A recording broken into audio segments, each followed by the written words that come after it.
اللهم صل على محمد وآل محمد. بسم الله الرحمن الرحيم. إلهي إن دعاني إلى النار عظيم عقابك.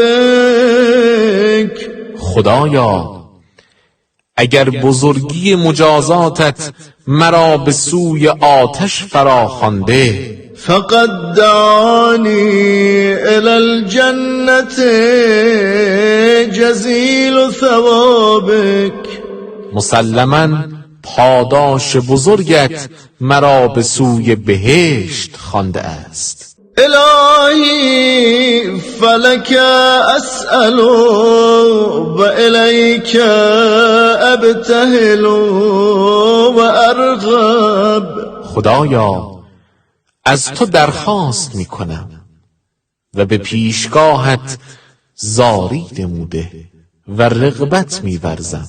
وأسألك أن تصلي على محمد وآل محمد.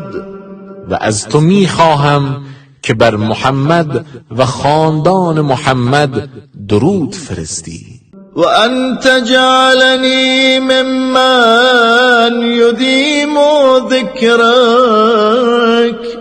و مرا از کسانی قرار دهی که ذکرت را همواره بر زبان دارند. ولا ينقض عهدك.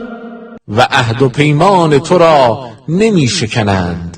ولا يغفل عن شكرك. و از شکر تو غافل نمی شوند. ولا يستخف بأمرك. و فرمان تو را سبک نمی شمارند.